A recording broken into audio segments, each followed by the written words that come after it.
Well, good afternoon, good evening. Hello to everybody. This is our second session, and we are chatting about mastering content creation to build our business beyond the levels that we have right now. Now, we said a couple of things in the previous session, and you can just scroll up or find the first session on the YouTube channel, which you'll find under my name, Corneille Roux, very easily. And what you'll also find in there is the documents that I shared with last night's session is also in the description, so you can easily have access to that. And it will remain on there for as long as I can remember to not take it off. I want you to constantly have access to it. I want you to also be able to use these sessions and maybe bring in your team and pop it up onto your TV and actually be able to run the same session with your team. And then afterwards, you can brainstorm it. So there's a lot of reasoning and thinking behind everything that I try to do currently for you. I'm trying to equip you with things that you can use and reuse. And you might say to me right now, but just I'm not really skilled at this. And then I just want to tell you, just like I said yesterday, neither am I. I've been learning for a while, and I know that I'm going to be learning for a long time after this. So don't wait until you're an expert. You've got the presentation, you've got everything down there. You can just ride on whatever it is that I've created for you. And obviously, if you want to add to that, you can add to that. But please let me know as well, because I would like to learn from you as well. So we spoke a lot about content creation, and we spoke really actually about being visible online so that people can see you. And we spoke a lot about an authentic brand. Now, there's a couple of things that I just quickly want to rehash a little bit because I also know that every time you hear these things, it brings you another layer of understanding. The power of storytelling is so important when we speak on social media or when we present ourselves. Personal anecdotes, your failures, your breakthroughs, how you connect, those are all different ways that you can connect to your audience. But I can tell you there is nothing that gives another person such a big breakthrough as to when you share your story. I always say to people, now I do a lot of events where I speak at, it's just part of who I am, and I've got a huge passion for that. And then I usually say to people, and you might have heard me saying this as well, I'm going to share a lot of myself and my journey with you. Not because I want you to think that I am such a cool person, or maybe to have pity on me because I've maybe gone through some really hard challenges, just because I'm an expert on me. And I cannot try to be an expert on somebody else. But when I'm an expert on me, I at least know that what I bring to you is authentic. So it really makes your message memorable. Instead of rallying down a whole lot of facts, when the person walks away, because they heard my story, they have the emotion in it, they can easily follow the trail of how they can unlock that principle for themselves. We also spoke about your authenticity, to show that you are not perfect. We show that through vulnerability. And if there's anyone on social media that you would like to follow that speaks a lot about vulnerability, is Brene Brown. She's actually a behavior specialist, and she speaks a lot about being authentic and having real conversations. And she actually brings that into the business arena, where it is very okay for you to pretend that you're fine. And she brings that in, and I've learned a lot through her material. And then we also spoke about the diversification of your content. You know what? It's going to be short videos, it's going to be posts, it's going to be live sessions, and you are going to adapt the way that you relate your story as you are growing. Because we said you're going to start messy and we'll clean it up along the way. So all throughout this whole process, we are going to allow ourselves to really adapt. Now, I want to go down a little bit more today into your brand message. Now, this is so important. Your brand message needs to be clear and simple.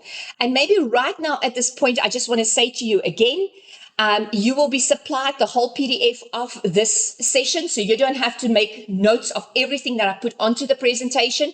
I hope that you've got your Honey Playbook with you, which is your notebook. And in there, I want you to focus on key things that jumps into your mind, jumps into your spirit, little aha moments, because those are the things that you will forget by the time we go to 3 slides from here.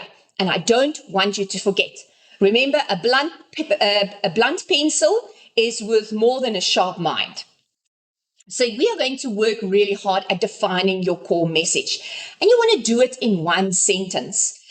You want to show people exactly what is the problem that you solve and how are you going to add value. And what I'm trying to do is I'm going to try and give you a step-by-step guide for you to help to really understand your core message. So as we go through these points, I want to urge you, as things pop up, write them down. So step one, you're going to identify your purpose. The question that we need to answer in this section is, why are you building your brand? What is your ultimate goal?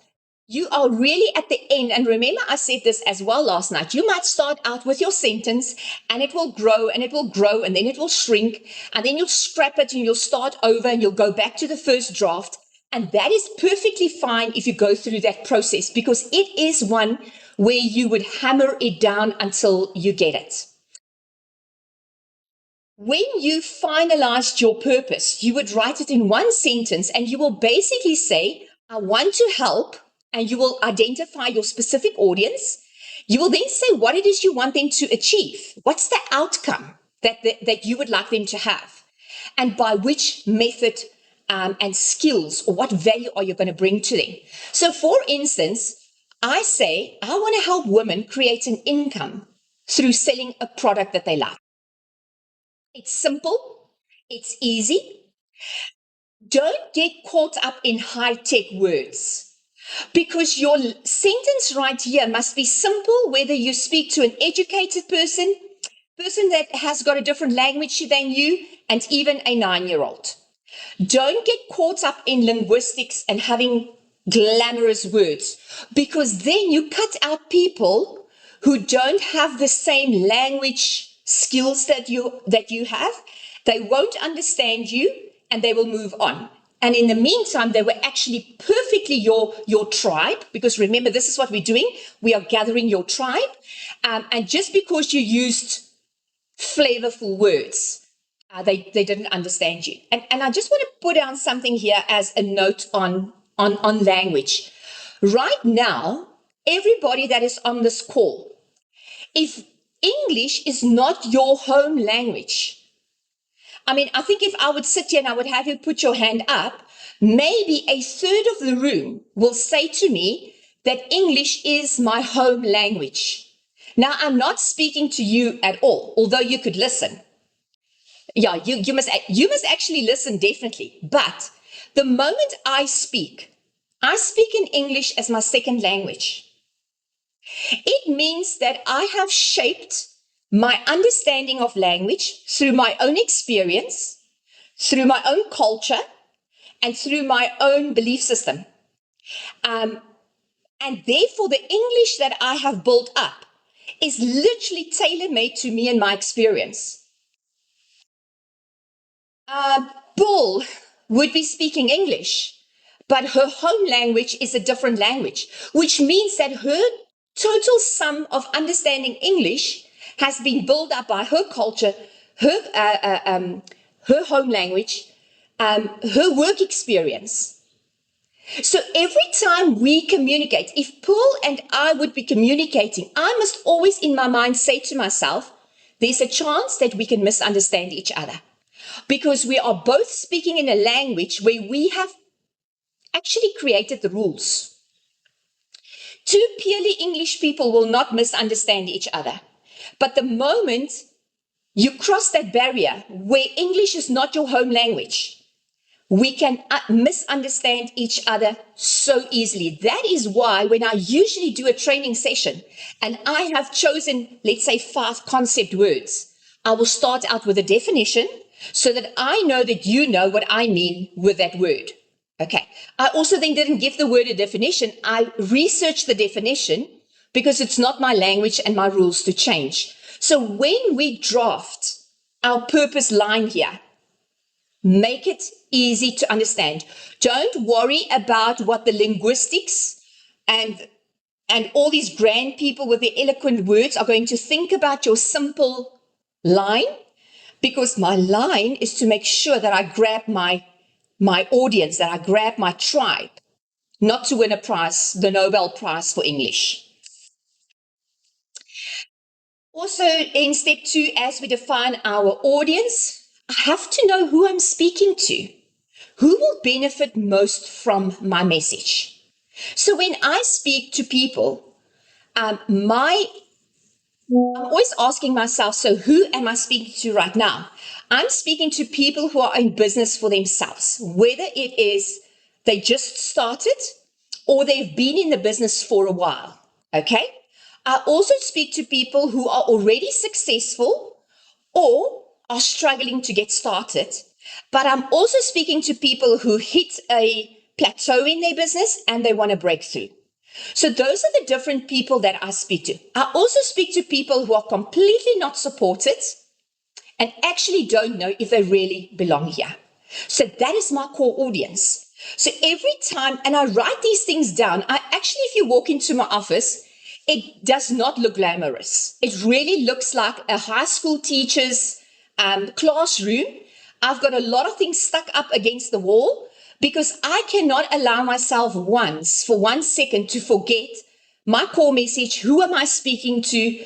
Who am I addressing this right now? It's only this little corner here behind me that looks like put together.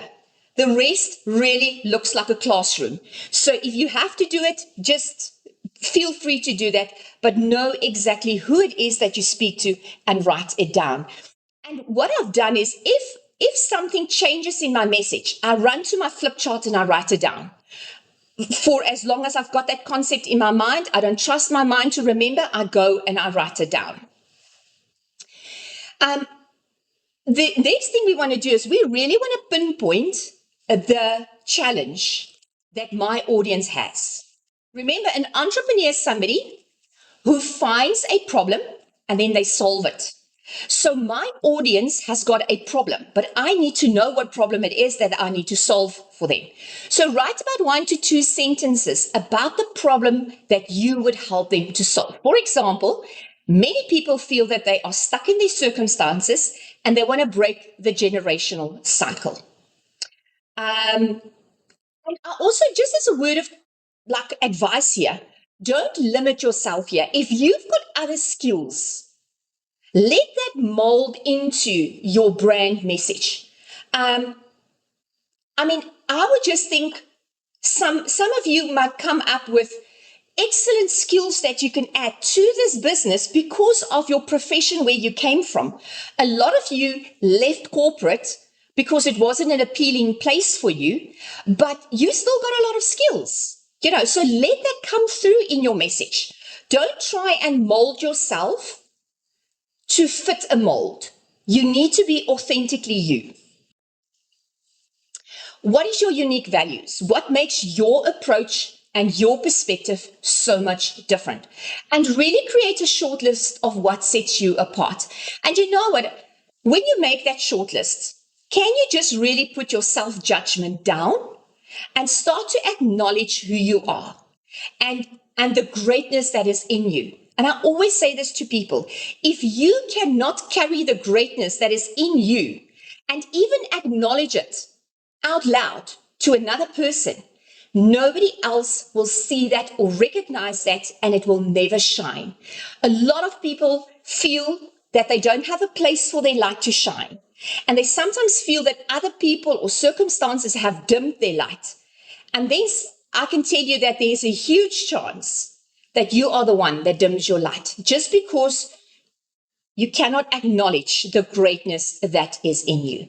So personal experiences will help you to really mold this and create that shortlist. But you know what I like to do is like I always say to you, I like to use my personal experience. I can show you specific results. I can give you a unique perspective on building wealth. And why do I say unique perspective? Because what wealth means to Stephanie is different to what wealth means to Pearl, is completely different to what wealth means to me. So in my whole approach, I want to know what is it that you want. Okay. Now we're going to write our core message down and we're going to combine our purpose, my audience, and my problem into a single clear sentence. So it will sound something like this. I will help, and then you define your audience, overcome the problem that they have by providing whatever unique value you have so that they can achieve a specific outcome. So mine will sound maybe something like, I help Honeys to build an authentic personal brand by sharing proven strategies and their experiences so that they can attract their tribe with confidence. That is more or less how the sentence can sound. Now, now that you've crafted it, you need to take it out for a spin. Okay. You don't buy a car if you haven't taken it for a test drive. So you're going to take it out and you're going to share it to people outside of your field. And I want to test it and see if they can understand my message within 5 seconds, because that's literally how long that sentence is going to take you. And, and, just randomly, maybe you're at work and you work in procurement and maybe you walk up to the finance office and you say, listen, can I just give you a sentence and I just want you to tell me what you understand from this? And then you just read them the sentence. You don't have to recite it. Have it on a piece of card, read it. Do you understand what I mean? Okay. And then share it with some friends. The best people to test anything on is your family, your friends, and your sisters. Okay. So share that message with them, simplify the language. Maybe you realize at that stage you've used some big words that were not really suitable for that. And then you can start to chip away at that. Now at step 7, you are going to use that everywhere. Once you have put your main message down, I merely want to say print it out and put it down, because now you have captioned exactly who you are. And now you are going to incorporate that message with everything, everywhere. Your social media bios. Now, I don't know if you have ever watched your bios and wondered to yourself, what should I put in there? That's what you should put in there.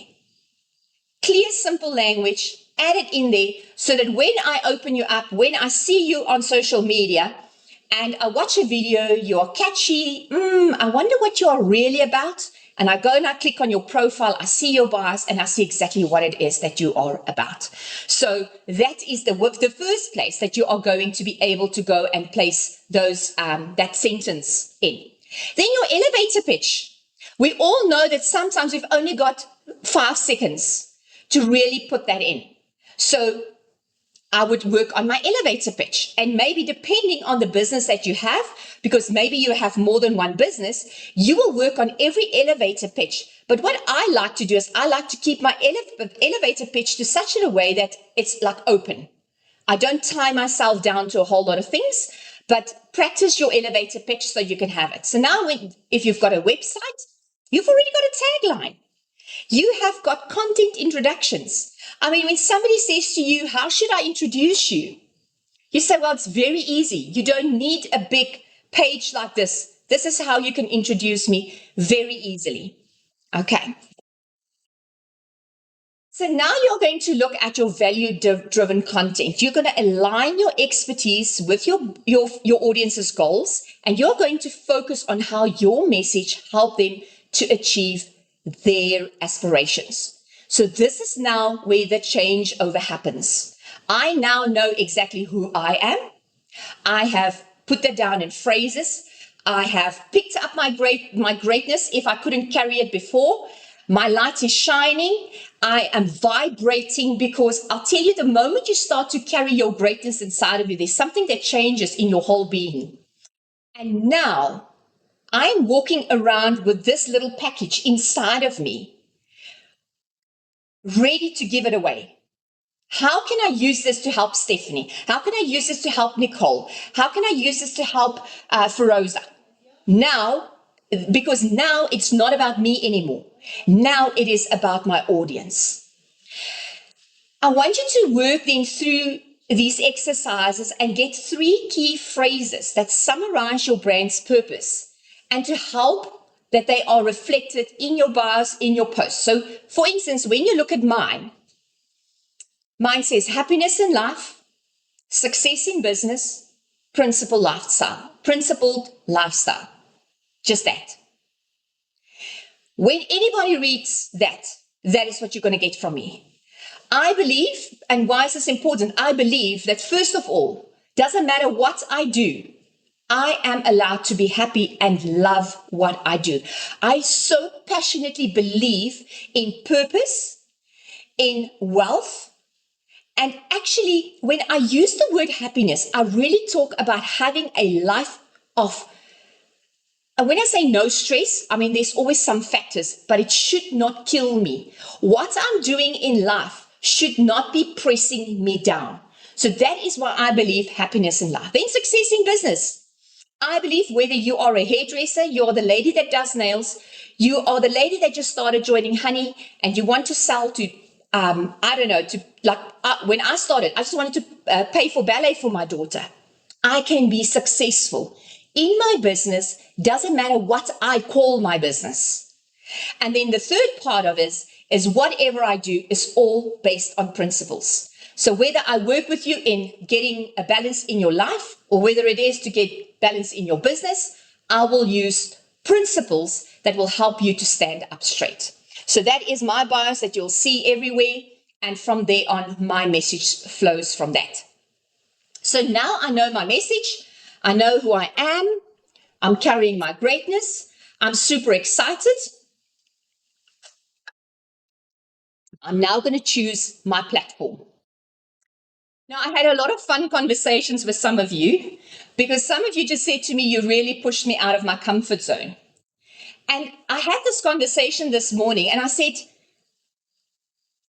stepping into this space, if you are not already there, is really uncomfortable. But so were the day when you started this business. 99% of you, when you started this business, actually really didn't know what you were doing. You were uncomfortable until the uncomfortable became comfortable, and then it became habit, and then it became second nature. So in a year from now, you will not be that out of your comfort zone as much as you might be right now. For some of you, you are far more skilled in doing this than what you think. And then some of you are really going to go in and hone your skills because you have been on social media so eloquently. There's so many people that I can tell you go and follow just in our own Honey network that already I can see what they do. I'm just thinking of Kiamo. Kiamo is a photographer and a mom and a Honey, and you'll see that through all of her posts. She does the most amazing posts, but they're always fun, and she always addresses a problem, Pearl, when I follow Pearl, I know I'm going to see a baby or a toy or something to bake. I always know that. I know exactly what is her story, and that attracts me. So there's a lot of you that, and I'm not even trying to name everybody right now, but those are just two that came to mind very quickly. But there's this one elite entrepreneur in the Cape. She stays in Simonstad, ne? And she's got this dog, Snipper Dog. His name is Snipper Snoot. And her whole post is always around her dog, So that's just, and that attracts me because I'm a dog person. So just because of the post that she placed about her dog and all these adventures that he goes on, I think it's a he, I'm following her. Okay. So you're going to choose your platform, and you're going to choose it by identifying what is your target audience. Now, remember in the previous exercises, actually in yesterday's session, we said, what does your ideal client look like? What does she do? I think I asked you, where does she shop? What does she do for relaxation? I mean, those are all the things that you need to know. Now, for professionals, LinkedIn might be your best place. And you would not believe it, but LinkedIn is literally a platform where you can find people. Your visual stories, obviously, Instagram looks better or works better. So you are now going to choose your platform. Now, there's a lot of different messages that goes out at this stage around your platform choice. and I'm going to let it allow that to be up to you. You can take all the platforms, hit them all, and see which one works best for you. Or if you are anything like me, I'm just going to pick one. Okay, and that is fine. And it also doesn't matter which one you pick. Okay, so now I know Facebook is one of the popular ones to talk about, so I put that first so that it doesn't cry in the corner. And I know if there's a young person in the room right now, they'll be rolling their eyes and say, yeah, it's only the old people that are on Facebook. Right now, I'm not here to defend Facebook or debate that. The only thing that I know is the demographics is between 25 to 54. It is ideal to connect with establishing communities. It is a large network, and I don't think it should be disregarded. It's great for building community. It's great for managing groups. I mean, you can, I know of some team leaders that have got a closed Facebook group where they host their training sessions for their people online on Facebook. And only if you are invited and accepted into the group, you can be there. So if you know your network is on Facebook, you want to maybe look at what is all the other things available for you inside of Facebook. I know this specific leader goes live. She goes live every Tuesday at 10 o'clock. And then she does a pop-up. It looks like a pop-up, but then she does a product training on that for her team. And she gets great results from that. Your content types, obviously on Facebook, it loves text, it loves images, videos, live streams, and events. And I just want to talk something about live streams, which will then also be applicable across all platforms. When you do a live, a lot of people decide there's rules to how to do a live. So you get the one lot that advertise they're going to do a live, and I'm not saying it's wrong.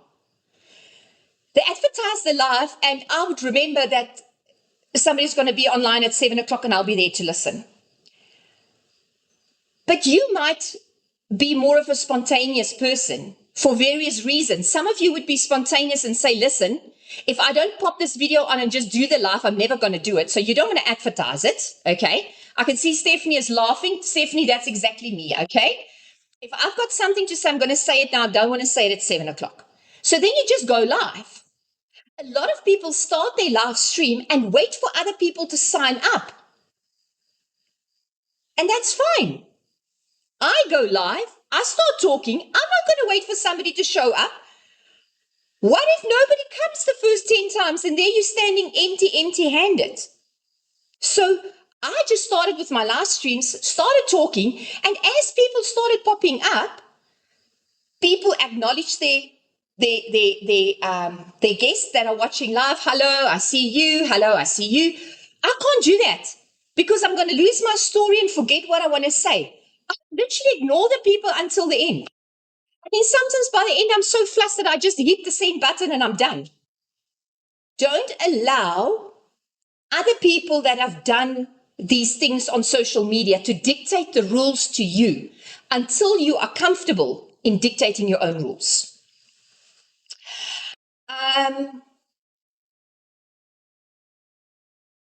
You also have advertising power on all these platforms. And right now, in my understanding, Facebook is very expensive. It's not that effective.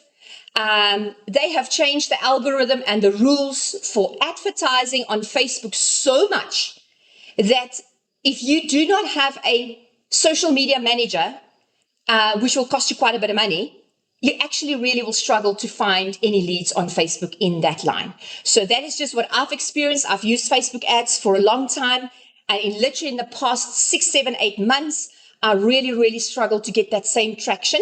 So it is a little bit tricky. Facebook is cool if your audience loves an in-depth discussion, if you want to build communities, and if you want to do longer contents. The things that you can use to create on Facebook is if you want to build a community that is built around your niche. for ongoing interactions and engagement. Obviously, I spoke about the options of going live. Use the live video to connect authentically to your guests, and create that relevant topics inside of your brand. Then targeted ads, just like I said, your Facebook Ads Manager there. There's a lot of very affordable courses on Udemy at a very low price, like at 250 Rand, that will show you how to run ads on Facebook. And it takes, I'll tell you right now, those very effective, cost effective courses are as effective as the 20 grand ones that a lot of people coach you into purchasing, and to follow them, and to sign up onto those items. Then Instagram is very popular right now. It's really popular in the younger market, and especially for people who run a lifestyle for fashion, for personal branding, visual storytelling. It's really a platform where aesthetics matter. Post stories, reels, and Instagram lives.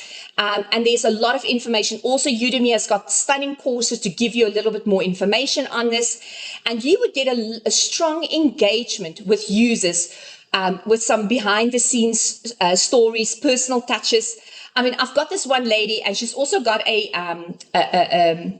actually got a private nursery school, one of these Montessori schools. You will not believe the amount of engagement that she gets from putting her phone on a stand and making sandwiches for the day, and telling a story. And sometimes she doesn't even tell a story. Sometimes you literally sit there and watch how she makes the bed. She's very aesthetic. She's got a beautiful house. She's got very stylish. And I tell you, even I sit and watch them. Okay. So everything goes on Instagram. It's really a platform that is loved by so many.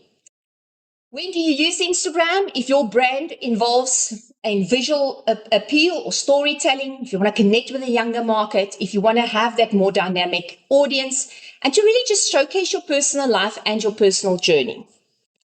Obviously, in Instagram, you have got normal flat posts. You've got stories. You've got your reels.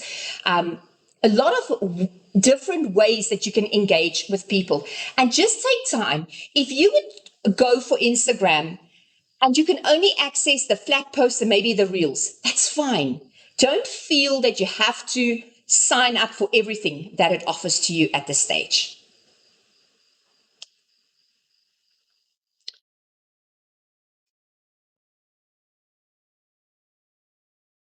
Then TikTok.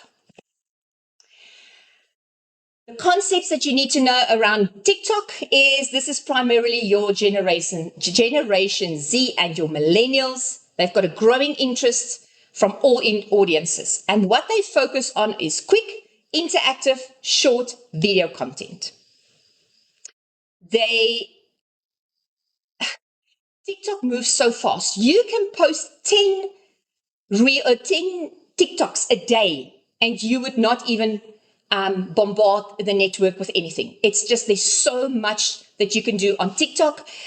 It's a different audience. It is, believe it or not, it is it is a platform where teaching concepts has got a role. It's not just a place where people are funny and ridiculous. It's not that at all. It's really a place where you can actually educate. You would not believe it, but it truly is. You want to use this when you want to experiment with trends, creative content, target a younger audience on your demographics, be humorous. If you really just want to go authentically out and do low production value videos, this is really a place to go and exercise. Then you can leverage on TikTok quite a lot. There's a lot of trends that can help you to really gain some traction. So by using trending sounds and hashtags can help you to really boost your discoverability. Educate your people with short, bite-sized advice, tutorials. Be relatable. TikTok is actually a huge fun place to be in. It can really help you to experiment. And you know what? TikTok has got such a large audience that if you want to go and experiment there, in a safe environment. You will literally be able to find that on TikTok. And then YouTube is the last one. The demographics there, you would reach people from all ages, in all groups, everywhere. The engagement is very strong. This is definitely your long form of content, like what we are doing right now. This is an in-depth tutorial. So this is definitely something that I would not post on TikTok or post on Instagram, but this then goes onto YouTube. This is also a place where you want to have information lie, which could be longer, which would last longer, and that will have a longer, that can generate traffic over time. If you want to use YouTube, I would suggest that you should be able to commit to produce high quality, value driven videos over a period. So just like I said with you, I started with using my YouTube largely to the point where I could, until I got to the point where I can now produce content continuously. And now I'm using it to educate people. So it is fine if you don't want to go onto this route directly. You will be able to create your tutorials, engage with community. There's so many things that you can really do on YouTube, and it's really a fun place to be and a fun place to work. So how to choose from the right platform for your brand, I think this is very important, is you are going to, again, have a look at this. Older people from Facebook, you will go to your storytellers, your younger audiences in Instagram, your Gen Zs is on TikTok, your in-depth learners and professionals on YouTube. I love YouTube personally. If I see you on social media, I find your YouTube page, I watch the first video. If I like it, I subscribe. So just know your audience and know exactly who they are. And then what you're going to do is you're also going to assess your content style. You know, every single one of these platforms has got a different content style that you will put up there. This evaluate your resources. This does take a time commitment. It requires frequent updates. You don't want to build an audience and then go away. You want to stay top of mind, whether it is YouTube, whether it is Facebook, whether it is anyone. You want to keep with that audience. You want to have them become so part of your tribe that they cannot forget you. Start small. I did say this before. I said start small, use one or two platforms, then initially build on that. It will build your confidence, it will build your consistency, and then you expand as later on you start to refine your brand, refine your message, and carry on forward. It's always okay to start. You start small, you start messy, and you clean up as you go. Avoid to spread yourself too thinly. I tried this. I tried to hit all the platforms, and it got so confusing and overwhelming to me that I just completely bombed out. So just pick one or two and then work with them. And then the other thing is also, it's important that if you do place content down on the platform so that you can rely on, engage with people who comment on your stuff. So you have to set some time aside every morning, every evening to reply to comments, because that is what we want to do. We want to start a discussion. I want to ask my audience a question. When they reply on that, I need to reply back on it. So it's really, I think it's courtesy, but it shows me that I value my audience so much that I actually do spend the time and reply back to them. So the downloads that are available for you today would be the Facebook document. I have created you a document on each one of them. It will give you more information. It gives you a social media calendar that you can start implementing on. You can work on that. So I've got the Facebook one, the TikTok one, the Instagram one, and then I am also giving you a social media planner. And you will see on the corner what we do is I want you at the beginning of every month to write down your social media following. Just like we would speak in our business, ask you what's your recruits, what's your turnover, what's your target. We want to track your growth over a 12-month period, because Otherwise, if you don't track those small wins like we spoke about last night, you are really going to become so despondent and you're going to fall behind and you are just going to give up on yet another gimmick. And this is not a gimmick. I believe this is the most effective way that you can expand your brand outside there and create an audience that's going to be your tribe forever. So today I'm ending here with my social media handles. I had some requests of people that said, how can I find you? That is how you will find me. That's where you will find me. And that is where we will engage with each other. So just remember, there was session 1, there was session 2, and tomorrow night we will finish off with session 3 with some added bonus content at the end. And I'm really looking forward to spending that time with you. I see we have finished well under an hour, and that releases you now to go and sit and spend time with your documents to start crafting your story. That's me from my side. I'm signing off, and I send you a lot of love, and I hope to see you shine on social media.